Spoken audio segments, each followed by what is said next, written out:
ও listener সবাইকে আমার সালাম, আসসালামু আলাইকুম। আমি মাসুদুর রহমান, আইসিটি শিক্ষক, কেন্দ্র উচ্চ বিদ্যালয়। এই ভিডিওটি তাদের জন্য যারা কারিগরি নিয়ে নবম দশম শ্রেণীতে পড়েন এবং যাদের ইন্টারমিডিয়েট আইসিটি আছে এবং শিক্ষক নিবন্ধন যারা দিবেন, রিটেন পরীক্ষা যারা দিবেন, তাদের জন্য এই ভিডিওটা খুবই কার্যকরী। আপনারা যদি আমাকে সাপোর্ট দিয়ে সহায়তা করেন তাহলে আমি পর্যায়ক্রমে ভিডিও দেওয়ার চেষ্টা করব। যাই হোক, আমি আলোচনার মূল পর্বতে চলে যাই। আজকে আমি যে বিষয়টা নিয়ে আলোচনা করব সেটা হচ্ছে নাম্বারিং সিস্টেম।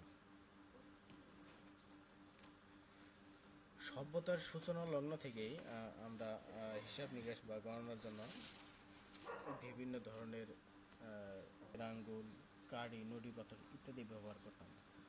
তো সভ্যতার অগ্রগতির সাথে সাথে এসব উপকরণের অচল হয়ে পড়ছে।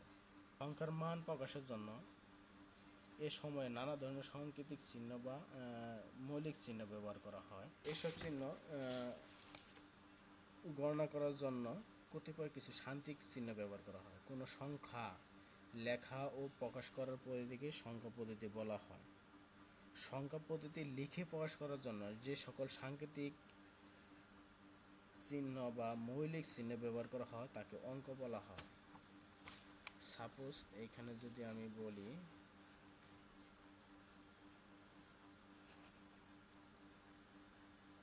এইখানে যদি আমি 25 লিখি, এটা কি 2 একটা অঙ্ক, 5 একটা অঙ্ক, 2 একটা অঙ্ক, তাই তো? আবার এটাকে আমি এইভাবে যদি লিখি 25.2, তাহলে এইখানে ভগ্নাংশ বা পয়েন্ট বা রেডিক্স দ্বারা দুইটা ভাগে ভাগ করা হচ্ছে। একটা হচ্ছে পূর্ণ সংখ্যা, আরেকটা হচ্ছে দশমিক সংখ্যা বা ভগ্নাংশ। তো দশমিকের আগে যে সংখ্যাটা আছে সেটাকে বলা হয় পূর্ণ সংখ্যা, আর দশমিকের পরে পয়েন্টের পরে যেটা বলছে সেটাকে বলা হয় দশমিক সংখ্যা। তো এটাকে দুইটা ভাগে ভাগ করা হয়। একটা হচ্ছে এমএসবি বা মোস্ট সিগনিফিকেন্ট বিট, যেটাকে সর্বোচ্চ নাম্বারিং বলা হয়। সেটা দশমিকের আগে যে সংখ্যাটাকে পূর্ণ সংখ্যা বলা হয় সেটাকে বলা হচ্ছে মোস্ট সিগনিফিকেন্ট বিট। আর পয়েন্ট বা রেডিক্সের পরে যেটাকে বলা হচ্ছে সেটা হচ্ছে এলএসবি বা লিস্ট সিগনিফিক্যান্ট বিট বা সর্বনিম্ন অঙ্ক যেটাকে বলা হচ্ছে। তো আমরা সচরাচর যে সংখ্যা পদ্ধতি ব্যবহার করি সেটা হচ্ছে দশমিক সংখ্যা পদ্ধতি। তো কম্পিউটার সচরাচর যে সংখ্যা পদ্ধতি বলা হয় সেটা হচ্ছে আপনার বাইনারি সংখ্যা পদ্ধতি। তো এরকম অনেক সংখ্যা পদ্ধতি আছে, যেমন অক্টাল সংখ্যা পদ্ধতি, হেক্সাডেসিমাল সংখ্যা পদ্ধতি। তো আমরা সচরাচর যে সংখ্যা পদ্ধতিগুলো ব্যবহার করি সেটাকে বলা হয় পজিশনাল সংখ্যা পদ্ধতি। তো পজিশনাল সংখ্যা পদ্ধতি হচ্ছে 4 প্রকার। একটা হচ্ছে ডেসিমেল সংখ্যা পদ্ধতি, বাইনারি সংখ্যা পদ্ধতি, অক্টাল সংখ্যা পদ্ধতি, হেক্সাডেসিমাল সংখ্যা পদ্ধতি। এই পজিশনাল সংখ্যা পদ্ধতিকে 4 ভাগে ভাগ করা হয়। তো আমরা ডেসিমেল সংখ্যা পদ্ধতি নিয়ে আলোচনা করব। তো আমরা সাধারণত যোগ বিয়োগ গুণ ভাগ করার জন্য সবসময় ডেসিমেল সংখ্যা পদ্ধতিটা ব্যবহার করে থাকি। এই ডেসিমেল সংখ্যা পদ্ধতি 0 থেকে 9 এই 10টা অঙ্ক ব্যবহার করা হয়। আমি যদি আপনাকে দেখাই ডেসিমেল সংখ্যা পদ্ধতিটা, যোগ বিয়োগ গুণ ভাগ করার জন্য আমরা 10টা অঙ্ক ব্যবহার করে থাকি, রেডিক্স বা 10। এই 10টা অঙ্ক দিয়ে কী করা হয়? সব ধরনের অঙ্ক গঠন করা হয়। সাপোজ আমি যদি বলি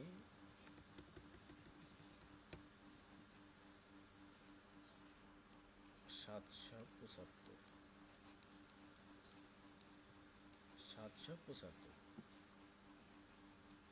তাহলে এটা হচ্ছে একটা ডেসিমেল সংখ্যা পদ্ধতি। এরকম অনেক সংখ্যা পদ্ধতি হচ্ছে, আমি যদি বলি 225, এটাও একটা ডেসিমেল সংখ্যা পদ্ধতি। তো ডেসিমেল সংখ্যা পদ্ধতি 0 থেকে 9 মোট 10টা অঙ্ক ব্যবহার করা হয়, সেই জন্য ডেসিমেল সংখ্যা পদ্ধতি বলা হয়। এটাকে এটাকে যদি আমি এইভাবে লিখি ডেসিমেল সংখ্যাটা, যেহেতু এখানে মোট 10টা অঙ্ক ব্যবহার করা হয় সেজন্য এর বেস বা ভিত্তি হচ্ছে 10।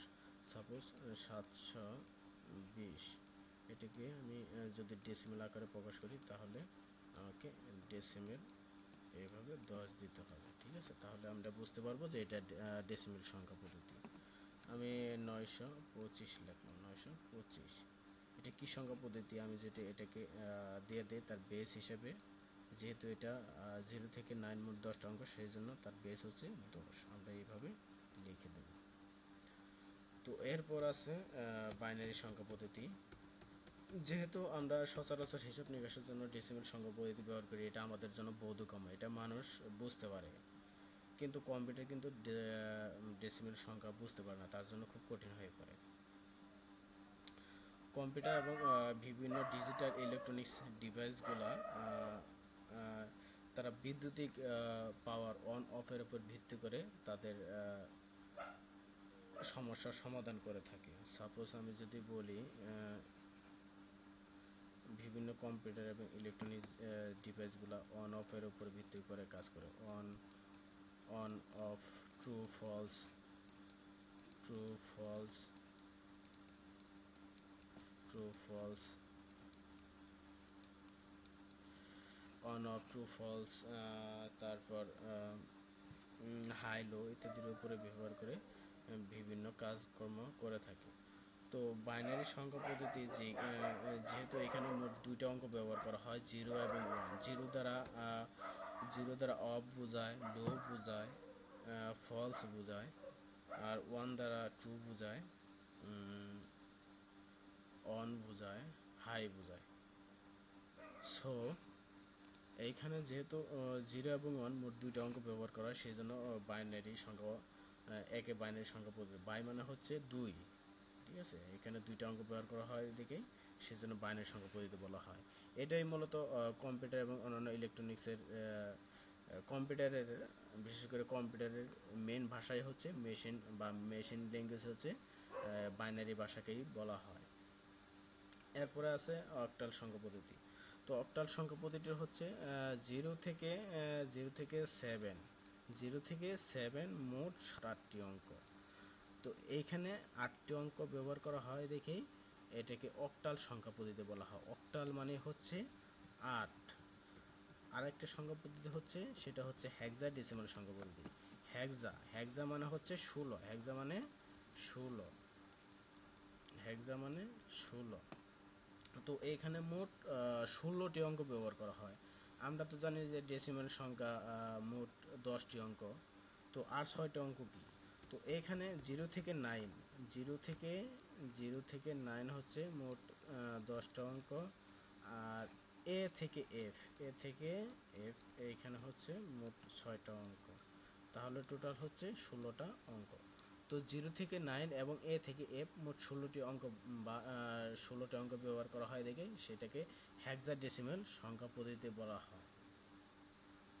তো আমি একটু যদি পরিচিত করে দেই যে কোন সংখ্যা পদ্ধতি কাকে বলা হয়। দশমিক সংখ্যা পদ্ধতি সাধারণত গাণিতিক যোগ, বিয়োগ, গুণ, ভাগ তথা হিসাব নিকাশ কাজে অদ্বিতীয়ভাবে ডেসিমাল সংখ্যা ব্যবহৃত হয়। দশমিক পদ্ধতিতে 0 থেকে 8 এবং 9 মোট 10টি অংশ ব্যবহৃত হয় এবং এর রেডিক্স হচ্ছে 10। এই 10টি পদ্ধতিতে সব ধরনের সংখ্যা গঠন করা হয়। 10টি অঙ্ক ব্যবহার করা হয় বলে একে দশমিক সংখ্যা পদ্ধতি বলা হয়। সেমভাবে বাইনারি সংখ্যা পদ্ধতি কি ডেসিমেল নাম্বার সিস্টেম মানুষের নিকট অত্যন্ত সহজ ও বোধগম্য। আমরা ডেসিমেল নাম্বার সিস্টেমটা বুঝতে পারি, এটা মানুষের জন্য বোধগম্য, কিন্তু কম্পিউটার বা ইলেকট্রনিক যন্ত্রে এর প্রয়োগ বেশ কঠিন। কম্পিউটার বা ইলেকট্রনিক যন্ত্র কি বিদ্যুৎ প্রবাহ দ্বারা পরিচালিত নিয়ন্ত্রিত হয়। এই সকল যন্ত্র বেশ সহজেই বিদ্যুতের উপস্থিতি বা অনুপস্থিতি অনুধাবন করতে পারে। কম্পিউটারের অভ্যন্তরীণ কার্যাবলী, কম্পিউটারের যে ভেতরে কার্যাবলী হয়ে থাকে সেগুলা কিছু যৌক্তিক বা বর্তনীর মাধ্যমে সম্পন্ন হয়। যৌক্তিক বর্তনীগুলো হচ্ছে অন, অফ, ট্রু, ফলস, সত্য, মিথ্যা, নো, ইয়েস ইত্যাদি। বিপরীতধর্মী দ্বৈত মান বা অবস্থা বা বিপরীত, যেমন ট্রু থাকলে ট্রু না ফলস, সত্য না মিথ্যা, তারপর তো মানটা কি, যেমন দুইটা মান থাকবো, নয় ট্রু থাকবো, নয় ফলস থাকবো, সত্য থাকবো না মিথ্যা থাকবো, এরকম স্টেট বা অবস্থা দ্বারা সমস্যা সমাধান করে থাকি। এ ভাষার অঙ্ক বা অক্ষর হচ্ছে দুইটি, একটি হচ্ছে শূন্য আর একটি হচ্ছে ওয়ান। এটি হচ্ছে মূলত কম্পিউটার নিজস্ব ভাষা। এই দুইটি বিট দিয়ে শব্দের সংখ্যা গঠন করা হয়। দুইটি বিট ব্যবহৃত হয় বলে একে বাইনারি সংখ্যা পদ্ধতি বলা হয়। আরেকটা হচ্ছে অক্টাল সংখ্যা পদ্ধতি। অক্টাল মানে হচ্ছে, আমি বলছি অক্টাল মানে 8, যে সংখ্যা পদ্ধতি আটটি সংখ্যা মানে কি 0 থেকে 7, মোট 8টি সংখ্যা পদ্ধতি ব্যবহার করা হয়, একে অক্টাল সংখ্যা পদ্ধতি বলা হয়। যেহেতু এখানে 8টা সংখ্যা, মানে এর বেস হচ্ছে 8। এরকম হেক্সাডেসিমাল সংখ্যা পদ্ধতি। হেক্সাডেসিমাল সংখ্যা পদ্ধতি কি, আচ্ছা আমরা যদি ভোটার আইডি কার্ডের লক্ষ্য করি, সেখানে আমরা ডেসিমাল সংখ্যা পদ্ধতির একটা নাম্বার লেখা থাকে। তো এই নাম্বারটা যদি মেশিন ভাষায় বা বাইনারি ভাষাতে লেখা হতো, তাহলে কি মানুষ এটা বুঝতে পারতো না, মানুষের জন্য এটা খুবই মানে উপযোগী হতো না। এই জন্যে মূলত মানে মানুষের বোধগম্য ভাষাকে, বাইনারি সংখ্যাকে মানুষের বোধগম্য সহজ করার জন্য এটা কি ষোলবিতে একটা সংখ্যা পদ্ধতি ব্যবহার করা হয়, যেটাকে হেক্সাডেসিমাল সংখ্যা পদ্ধতি বলা হয়। তো এখন আমরা মূলত দেখব যে কীভাবে নাম্বারিং সিস্টেম বা দশমিক সংখ্যা পদ্ধতি থেকে অন্যান্য সংখ্যা পদ্ধতি বা বাইনারি সংখ্যা পদ্ধতি থেকে অন্যান্য পদ্ধতি কীভাবে রূপান্তর করা যায়। তো আমি যদি এখানে একটা বিষয় আমি একটু দেখাই নিই, সেটা হচ্ছে যে সংখ্যা পদ্ধতিটা আমি আরেকবার একটু বোঝাই নিই। ডেসিমেল সংখ্যা পদ্ধতি, বাইনারি সংখ্যা পদ্ধতি, অক্টাল সংখ্যা পদ্ধতি, হেক্সাডেসিমেল সংখ্যা পদ্ধতি। এখানে আমি 4 ধরনের সংখ্যা পদ্ধতি দিয়েছি। তো এখানে যেহেতু ডেসিমেল সংখ্যা পদ্ধতি কি 0 থেকে 9 পর্যন্ত, 0, 1, 2, 3, 4, 5, 6, 7, 8, 9, 9 পরে আবার কি হচ্ছে, তারপর 10 হচ্ছে, 11, 12, 13, 14, 15, এই মোট 16টা অঙ্ক। তো এর বাইনারিটা কীভাবে আমরা লিখতে পারি, বাইনারি হচ্ছে 0, তারপরে কি 0, 1, এটা কি 1, 2 থেকে 1, 0, 3, 1, 1, 4, 1, 0, 1, এরকম অক্টাল মোট 7 পর্যন্ত গেছে। আবার হেক্সা, এখানে দেখেন বাইনারি ডেসিমেলের 7, অক্টালের বাইনারি কি 1, 1, অক্টালের 7, হেক্সা ডেসিমেলেরও 7। আবার ডেসিমেলের যদি আমি 8 ধরি, বাইনারির হচ্ছে 1, 0, 0, আর অক্টালের হচ্ছে 1, 0, কারণ যেহেতু এইখানে মোট অক্টালের কি ছিল 7 পর্যন্ত ছিল, 7 পর্যন্ত থাকার পরে কি সে আবার প্রথম দিকে আসবে, তাহলে 1, 0 আসবে। ঠিক আছে, 7-এর পরে আমরা যেমন 9-এর পরে 10 লিখি, এইখানে এই 7টাকে 9 হিসেবে ধরা হবে, কারণ 7 পর্যন্তই, তারপরে কি আমরা 10 লিখবো। আর হেক্সাডেসিমাল তো 7 যাবই, 8 যাব, 9 যাব, তারপরে এই যে 9-এর পরে হেক্সা কিন্তু এতে চলে আসছে, এখানে কিন্তু আর 10-এ চলে আসে। দেখেন এখানে ডেসিমেলে 10 আসছে, কিন্তু হেক্সাতে কি আসছে, এ আসছে। তারপরে ডেসিমেলে 11 আসছে, হেক্সাতে বি আসছে। ডেসিমেলে 13 আসছে, হেক্সাতে কি আসছে, সি। ডেসিমেলে 13 হেক্সাতে ডি। ডেসিমেলে 14 হেক্সাতে ই। ডেসিমেলে 15 হেক্সাতে এফ। এরকম আমরা সংখ্যা গঠন করতে পারি। তো বাইনারি সংখ্যা সম্পর্কে আমি পরবর্তীতে আলোচনা করব, কিভাবে বাইনারি সংখ্যা সহজেই মনে রাখা যায়।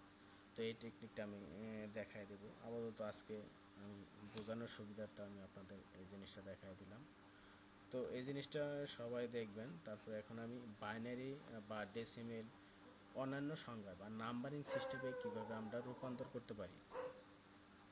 তো নাম্বারিং সিস্টেমটা অনেকের কাছেই খুবই কঠিন মনে হয়। তো আমি খুব ইজিলিভাবে বুঝাই দেবো যে আসলে নাম্বারিং সিস্টেমটা আমরা কিভাবে একটা নাম্বার থেকে আরেকটা নাম্বারের রূপান্তর করতে পারি। আমি রূপান্তর করি, আমি দেখবো যে আসলে কীভাবে নাম্বারিং সিস্টেমগুলো রূপান্তর করা যায়। তো আমি প্রথমে ডেসিমেল সংখ্যা থেকে অন্যান্য সংখ্যায় রূপান্তর করব, মানে ডেসিমেল সংখ্যা থেকে কি করব, অন্যান্য সংখ্যায় রূপান্তর করব। তো ডেসিমেল সংখ্যা থেকে অন্যান্য সংখ্যা মানে কি, অন্যান্য সংখ্যা আছে বাইনারি, অক্টাল, হেক্সাডেসিমেল। তো ডেসিমেল সংখ্যা থেকে আমি বাইনারি, অক্টাল, হেক্সাডেসিমেল সংখ্যায় রূপান্তর করব। তো এইখানে ডেসিমেল সংখ্যা থেকে অন্যান্য সংখ্যায় রূপান্তরের জন্য একটু নিয়ম আছে, নিয়মটা আপনারা লিখে রাখবেন বা আমি আপনাদের বলে দেব। তো ডেসিমেল সংখ্যা থেকে অন্যান্য সংখ্যায় রূপান্তর করার জন্য যে সংখ্যায় আমি রূপান্তর করব তার বেস দ্বারা কি করতে হবে, ডেসিমেল সংখ্যাকে ভাগ করতে হবে। তো আমি আবার বলি, যে সংখ্যায় রূপান্তর করতে হবে সেই সংখ্যার বেস দ্বারা ডেসিমেল সংখ্যাকে ভাগ করতে হবে। তো ভাগ করার পর হয়তো ভাগশেষ থাকবে, ওই ভাগশেষটাকে কি করব, আমরা সংরক্ষণ করব। কিভাবে সংরক্ষণ করব, নিচে থেকে উপরে সাজিয়ে লিখব। কিভাবে লিখব, নিচে থেকে উপরে সাজিয়ে লিখব। সাজিয়ে লেখার পর যে ভাগশেষগুলো থাকবে সেটাই হবে আমাদের নির্ধারিত ওই সংখ্যায় রূপান্তরের, ওইটাই হবে ফলাফল। তারপরে আমি দশমিকের ক্ষেত্রে সংখ্যাটিকে কি করতে হবে, তার বেস দ্বারা গুণ করতে হবে যতক্ষণ পর্যন্ত না সংখ্যাটি 0 হয়। তো এই যে জিরো না হওয়া পর্যন্ত কি সংখ্যাটি গুণ করতে হবে। এখানে আমাদের কিছু পূর্ণ সংখ্যা পাওয়া যাবে, এই পূর্ণ সংখ্যাকে আমরা সাজিয়ে লিখলেই ডেসিমেল সংখ্যাটির প্রাপ্ত নাম্বারটা পেয়ে যাব। তো আমি যদি সাধারণ একটা সিম্পল বলি যে ডেসিমেল থেকে আমি বাইনারিতে রূপান্তর করব, ডেসিমেল থেকে বাইনারিতে রূপান্তর করব। তো ডেসিমেল থেকে যদি আমি বলছি কি ডেসিমেল থেকে অন্যান্য সংখ্যায় রূপান্তর করার জন্য তার বেস দ্বারা ভাগ করতে হবে। তো ডেসিমেল থেকে যেহেতু আমি বাইনারিতে রূপান্তর করব, সেই জন্য বাইনারির বেস হচ্ছে কি 2। আমরা জানি কি বাইনারির দুইটা অঙ্ক 0 এবং 1। তো এই 0 এবং 1-এর যেহেতু দুইটা অঙ্ক, সেহেতু এর বেস হচ্ছে 2। তাহলে আমি কি করব, সেই সংখ্যাকে 2 দ্বারা ভাগ করব। সাপোজ আমি ডেসিমেল সংখ্যা থেকে অন্যান্য সংখ্যায় রূপান্তর করার জন্য আমি লিখলাম 123। এটাকে কি করতে হবে, বাইনারি সংখ্যায় রূপান্তর করতে হবে। তো 123টা যদি আমি বাইনারি সংখ্যায় রূপান্তর করি, তাহলে এর বাইনারি সংখ্যায় রূপান্তর করবে, এর বেস হবে 2। তাহলে কি এই সংখ্যাটিকে 2 দ্বারা ভাগ করতে হবে। প্রথমে আমি 2 দ্বারা ভাগ করলাম। তো আমরা জানি কি 60 দুগুণে 120, 61 দুগুণে কি হইতেছে 122। তাহলে কি আমার 122, তাহলে 61 বার যাবে, 61 বার হাতে থাকলো কত 1। এরপর 61-রে যদি আমি আবার 2 দ্বারা ভাগ করি, 61-রে আমি যদি 2 দ্বারা ভাগ করি তাহলে কি পাওয়া যাবে, 30 দুগুণে 60, 30 দুগুণে কি হবে 60, হাতে থাকবে কত 1। এরপরে এই 30টা যদি আমি 2 দ্বারা ভাগ করি তাহলে কি হবে 15 দুগুণে 30। এখন কিন্তু আমার কোনো হাতে কিছুই থাকতেছে না, তাহলে এটা কি হবে 0। তারপরে যদি আমি আবার 15কে 2 দ্বারা ভাগ করি, 15কে আমি 2 দ্বারা ভাগ করলাম, তাহলে কত যাবে 7 দুগুণে 14, হাতে থাকবে কত 1। এখন যদি আমি এই 7টাকে 2 দ্বারা ভাগ করি তাহলে হবে কত 3 দুগুণে 6, হাতে থাকবে 1। এখন এই 3টে যদি আমি 2 দ্বারা ভাগ করি, 2 কে 2, হাতে থাকবে 1। এখন যদি আমি এই 1কে যদি 2 দ্বারা ভাগ করি, 0 বার যাবে 1। আমি কি বলছিলাম যে 2 দ্বারা ভাগ করতে হবে যতক্ষণ পর্যন্ত না ফলাফলটা 0 হয়। যেহেতু আমাদের ফলাফল কি 0-তে আইসা পড়ছে, সেহেতু কি আমাদের ভাগশেষ শেষ। তো এটাকে যদি আমি সংরক্ষণ করতে চাই, তাহলে আমি বলছি কি সংরক্ষণ করতে হলে কি নিচে থেকে উপরে সাজিয়ে লিখতে হবে। তাহলে আমি নিচে কি প্রথমে এইটা লিখব, তাহলে 1 লিখলাম, তারপর এইটা লিখব 1 লিখলাম, এইটা লিখব 1, এইটা 1, এইটা হচ্ছে কি 0, এইটা 1, এইটা 1। তাহলে আমার ফলাফলটা 123-এর বাইনারি সংখ্যা হচ্ছে কি 11101। তাহলে 123-এর বাইনারি সংখ্যা হচ্ছে 11101। এটাই হচ্ছে ডেসিমেল থেকে বাইনারি সংখ্যার রূপান্তরের নিয়ম। এর ক্ষেত্রে চিন্তা করি, আমি সাপোজ ধরলাম যে 123 পয়েন্ট আছে কত 123.135 আছে, 135। তো 135-এর ক্ষেত্রে আমি কিভাবে করব, তো 135টা যদি আমি গুণ করি, 135 এটা যেহেতু পয়েন্ট, আমি এখানে পয়েন্ট দিলাম, গুণন হচ্ছে 2।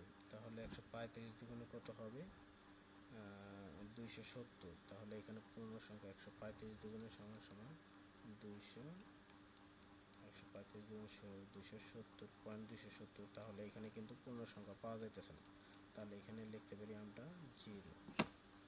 তো এখন 200.270 যদি আমি গুণ করি, গুণন 270 গুণ করলে হচ্ছে 540. এখানেও কিন্তু আমি পূর্ণ সংখ্যা পাচ্ছি না, তাহলে আমার কি হবে 0। এখন 540টি যদি আমি গুণ করি, গুণন 2, 540টি গুণ করলে আমি পাবো 1080। যেহেতু 1000, এখানে আমি কত পাচ্ছি 1080। তো যেহেতু আমি একটা পূর্ণ সংখ্যা পাচ্ছি, তাহলে আমি এইখানে শুধু 80টা নেব। পয়েন্ট, এটা হচ্ছে 0.0880, কারণ এখানে কিন্তু আমি 1 পাচ্ছি। 1080 মানে কি 1 টাকা 80 পয়সা, তাহলে আমি পূর্ণ সংখ্যা 1টা নিয়ে নিলাম। তো এখন যদি আমি আবার 0.80কে গুণ করি, 0.80 ইন্টু 2 সমান, তাহলে আমি কি পাবো 160.160। এখানে আমি কি পাচ্ছি, এখানে পাচ্ছি আমি 0।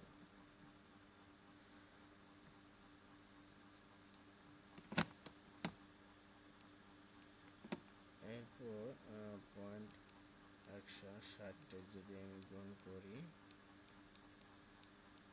2 দিয়ে, তাহলে কত পাচ্ছি, আমি পাচ্ছি 320। এটা কি 0.320, তাহলে এখানে কিন্তু আমি পূর্ণ সংখ্যা পাচ্ছি। তো এইভাবে যদি আমি গুণ করতে থাকি, তাহলে আমার 0 আসবে না।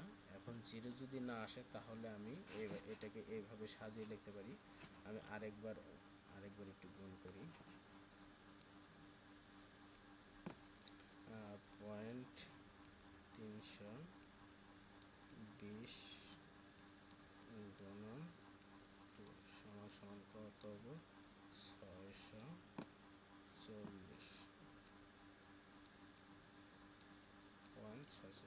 এখানেও কি পাচ্ছি আমি 0। যেহেতু আমার এখানে 0 পাওয়া যাবে না, তাহলে আমি উপর থেকে এখন পয়েন্টের আমরা কিন্তু পূর্ণ সংখ্যার ক্ষেত্রে কি করছিলাম, এই নিচে থেকে উপরে সাজিয়ে লিখছিলাম, কিন্তু পয়েন্টের ক্ষেত্রে কি করব, আমরা উপর থেকে নিচে সাজিয়ে লিখব। উপর থেকে মানে আগে দেব A0, তারপরে দেব A0 এটা, তারপরে দেব এটা, তারপরে দেব A0, এটা দিয়েছি A0, তারপরে দেব A0, তারপরে দেব A0। তাহলে আমার মূলত 123.135-এর ডট ডট ডট ডট আমরা অসংজ্ঞায়িত দিয়ে দেব। তাহলে এটার মোট টোটাল রেজাল্টে 135-তে যদি আমি বাইনারি সংখ্যায় রেজাল্ট হিসেবে দেখাতে চাই, 123.135-টা যদি বাইনারি সংখ্যায় রেজাল্ট হিসেবে দেখাতে চাই, তাহলে আমার কিভাবে আসছিল, 123-এর বাইনারি সংখ্যা আসছিল 1111011 পয়েন্ট, এটা পয়েন্ট 0.01000, এরপরে আমরা ডট ডট দিতে পারি। তো এটাই হচ্ছে ডেসিমেল থেকে বাইনারি সংখ্যায় রূপান্তরের নিয়ম। ডেসিমেল থেকে যেহেতু বাইনারি রূপান্তর করছি, এরপর দেখব অক্টাল। ডেসিমেল থেকে অক্টালে রূপান্তরের নিয়ম। তো আমরা জানি কি, যে সংখ্যায় আমাদের নিয়মটা যদি মনে না থাকে, আমি আবার বলি, যে সংখ্যায় রূপান্তর করতে হবে তার বেস বা ভিত্তি দ্বারা কি করতে হবে, ভাগ করতে হবে। এটাই আমরা প্রথমে শিখছিলাম। তারপরে কি করতে হবে, ভাগশেষ যদি থাকে ভাগশেষগুলোকে সংরক্ষণ করতে হবে। তারপর সেই ভাগশেষগুলোকে নিচে থেকে উপরে সাজিয়ে লিখলে আমাদের কাঙ্ক্ষিত ফলাফলটি পেয়ে যাব। তো এখন আমি ডেসিমেল থেকে অক্টালে রূপান্তর করব। তো ডেসিমেল থেকে যদি আমি অক্টালে রূপান্তর করতে চাই তাহলে আমি যে কোনো একটা সংখ্যা নিতে পারি। সাপোজ 85 নিলাম, 85। এটা কি আছে? এটা হচ্ছে ডেসিমেল আছে। তো এটাকে আমি কিসে করব? এটা আমি অক্টালে রূপান্তর করব। তো অক্টালে যদি আমি রূপান্তর করি, আমি কি বলছি, তার বেস দ্বারা ভাগ করতে হবে। তাহলে আমি অক্টালের 8 দ্বারা ভাগ করি, তাহলে 8 8 64, 8 নং 72, 8 10 80। তাহলে আমার কত বার যাইতেছে? 10 বার যাইতেছে। আর থাকতেছে হাতে কত? 5। এরপরে যদি আমি আবার 8 দ্বারা ভাগ করি, তাহলে আমার 8কে 8, হাতে থাকতেছে 2। এখন যদি আমি 8 দ্বারা ভাগ করি, 0 থাকতেছে 1। এখন যদি আমি এটাকে সাজিয়ে লিখি তাহলে কি হবে? 1 2 5।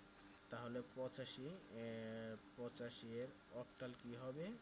অক্টাল হবে 1 2 5, মানে 125। এই 85-র ডেসিমেল অক্টাল ভ্যালু হবে 125। তো এরপরে আমি কি করব? হেক্সাডেসিমেলে রূপান্তর করব। আমি কিন্তু ডেসিমেল থেকে বাইনারিতে দেখাইছি, তারপরে অক্টালে দেখাইছি, আর এখন আমি কি দেখাবো? হেক্সাডেসিমেলে দেখাবো। তো হেক্সাডেসিমেলে আমরা জানি কি, হেক্সাডেসিমেল মানে কত? 16। হেক্সা 16 মানে কি? এর বেস হচ্ছে 16। তাহলে আমি 16 দ্বারা যদি ভাগ করি তাহলে আমি কাঙ্ক্ষিত ফলাফলটি পেয়ে যাব। 90, সাপোজ এটাই নিলাম, 9 10, এভাবে লিখি 9 5 95। এটাকে কি করতে হবে? এটাকে হেক্সাতে রূপান্তর করতে হবে। কিসে রূপান্তর করতে হবে? হেক্সা। তার মানে কি, হেক্সা মানে কত? হেক্সা মানে হচ্ছে 16। তাহলে এটাকে আমি 16 দ্বারা ভাগ করব। তাহলে 16কে 16, 3 16, এখানে 5 16, 5 16 যাইতেছে, 5 বার যাইতেছে। 5 বার যদি আমি নিই, 5 16 80, মানে হয় 5 36, 5 16 80। তাহলে কয়বার যাইতেছে? 5 বার যাইতেছে। আর হাতে থাকতেছে কত? 80। 80 থাকলে হাতে থাকতেছে 15। 15 আমরা জানি কি হেক্সা কত? 15 হেক্সা কিন্তু এর আগে পড়ছিলাম। 15 হেক্সা, এই যে 15 হেক্সা ডেসিমেল, এই যে এটা হচ্ছে ডেসিমেল, এই যে 15, আর হেক্সা হচ্ছে এফ। তাহলে আমরা কি পাইছিলাম? এটা এফ। ঠিক আছে। আচ্ছা, আবার আমি যদি 16 দ্বারা ভাগ করি, 0 5, তার মানে কি আমার কি পাচ্ছি? 5 এফ, 5 এফ। তার মানে 95 এর হেক্সা পাচ্ছি কত? 95 এর হেক্সা ডেসিমেল মান হচ্ছে 5 এফ। তো আজকে আপাতত আমি ডেসিমেল থেকে অন্যান্য সংখ্যায় রূপান্তর দেখালাম। তো আজকে এই পর্যন্তই। নেক্সট টাইমে আমি দেখাবো যে অন্যান্য সংখ্যা থেকে ডেসিমেল সংখ্যায় রূপান্তরের নিয়ম। তো ধন্যবাদ সবাইকে। আসসালামু আলাইকুম।